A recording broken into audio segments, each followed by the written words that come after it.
Hello mga boss. Taba ko. Buntis kasi ako ngayon eh.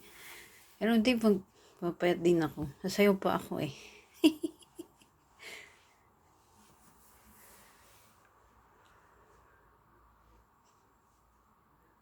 Panood ko yung kay Vice Ganda.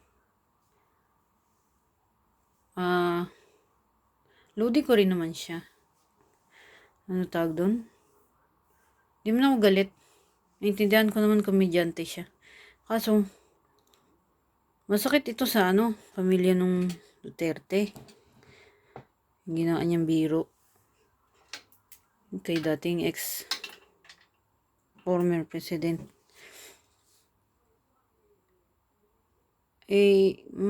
Ako ay nakakaintindi naman. Di mo ako sobrang galit. Pero sa pamilya nga ni Duterte, nasaktan. Oo. Alam niyo ba mga boss, yung mga kanta ko? Si War.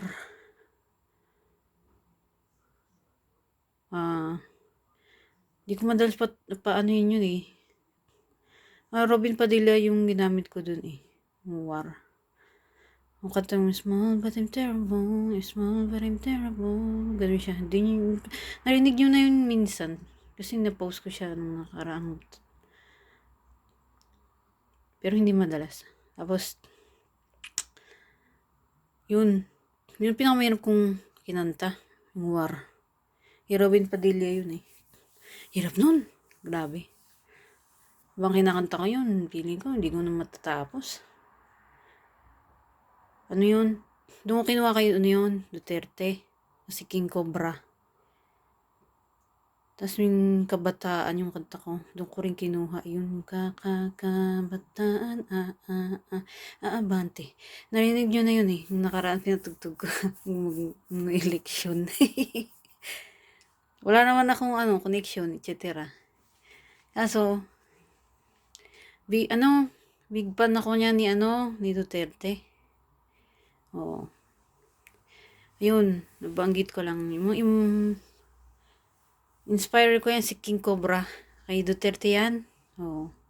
Pero mas nauna kong nagawa si King Cobra bago pa mangyari yung nakalagay, mababasa nyo man sa date yan, di man ako sinungaling. Bago pa mangyari kay ex-president na dalhin siya sa abroad. Oo. Yun. Inspired yan by ex-president Duterte. Yung King Cobra. Oo. Kaya lagi ko pinapatugtog. Paborito ko kasi yung kanta ko na yan, King Cobra. Ano yan eh. Paborito kong kanta yung King Cobra. Yung War. Yung small but terrible. I'm small but terrible. You can hear me scream and shout and roar. Ano ko doon? Yung Robin Padilla. Yan yung dalawang nauna kong paborito. Marami ang paborito sa sarili kong kanta. Please mga mas may bago akong kanta. Title niya tungkol din siya sa war. Yun nga kasi parang sign din. Pero sana walang digmaan na mangyari sa Pinas kasi malapit lang tayo sa China at Taiwan. Medyo nakabahan. Medyo nag-iisip lang minsan ng ganun talaga pag hindi ka busy walang trabaho. Ano ang naisip mo? Pero sabi ko nga, parang kami ni J.J. Chester pag nabuhay yung zombie, World War 3 na yun. Pero hindi naman yan. No. Pero sana hindi tayo madamay sa away ng China at saka Taiwan. Tapos yung bagong kanta, Warden, ito yung parang sign.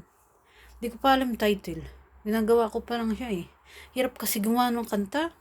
Ang hirap. Bagay, lahat naman mahirap. Yun. Sabi ko ka balik tayo kay Vice Ganda. Ako yung nagbibigay second chance. Hindi man ako galit kasi may second chance naman. Pero sana wag na niya ulitin. Kasi yun nga, hindi naman lahat ng tao maintindihan ka. Yung una,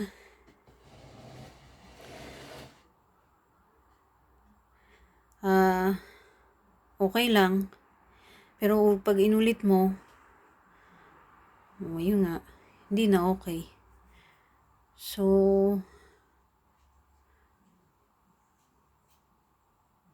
sana ang style ni Vice ganda next time, wag naman masyadong nakakasakit. Pero, hindi mo na kay Vice ganda. Na may second chance naman ako nagbibigay naman nun. Hindi man ako kung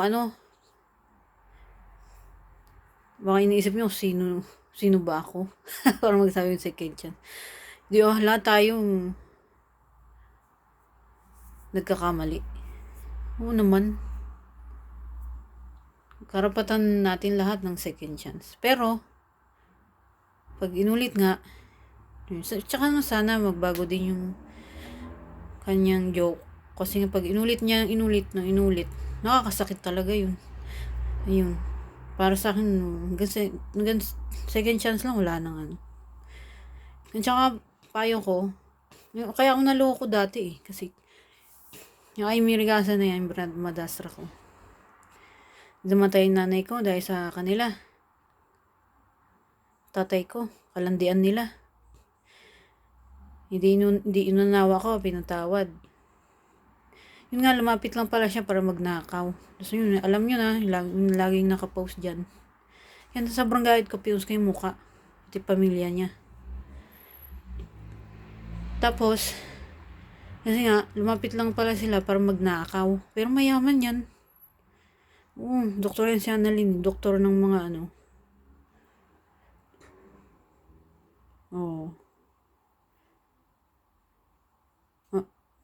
may pera yan sila. Pag napanood niyo yung vlog niya ng Madam Rose. Araw-araw padala anak niya. 2 abroad niyan eh. So, nasa Japan. Yung Annalyn nasa abroad din. Doktor. Grabe magnanakaw. Ay naku. Kaya naghalit ako ng gusto kasi walang konsensya. Ay Diyos ko. Takay mo lumapit siya. Nila yan eh. Negosyo na. Mga bet. Tinatarget nila yung may pera. Oo. Kasi yung tatay ko, dinaglandian sila nung madrasta ko. Di wala nang magawa. Patay na yung nanay ko. Siyempre, sa mga loob. Ganun. Ngayon, dipilit ko na lang kalimutan. Move on na lang. Aba, yung pala, lumapit lang talaga siya para magnakaw. Oo. Kaya, alam mo yun, hindi ko na mapapatawad. Nagkamali ako sa desisyon na dapat, nung lumapit siya, di namatay nanay ko. Hindi ko na siya, pinansin. Oo. Mali ko. Akala ko naman kasi may konsensya eh. Mga tao pala wala konsensya. Kaya, yun, lesson learned din. Ngayon alam ko, yung tao pala walang konsensya. Kupal, pokrito, walang konsensya. Yun. O manggagamit pa. 4 yan. So, di ko kasi akalain na magnanakaw. Kasi mayaman din yan sila eh. Di ba kwento ko nga maraming pera. Kasi akala ko naman, may common sense naman lumapit sa'yo eh. Alam mo na rin, ang babae kasi survivor yan eh. So, karamihan ng babae, malapit sa'yo kasi may pera ka. Bilang lalaki sa lalaki yun. Jujawain ka niya kasi may pera ka. Kasi survivor ng babae. Di naintindihan ko yun. Yun pala, itong madrasta ko, nakaw, scammer. Yun ang hindi ko alam. Oo, yun. Pero wala na. Yun nga yung gustong dumedo sa akin, sa amin.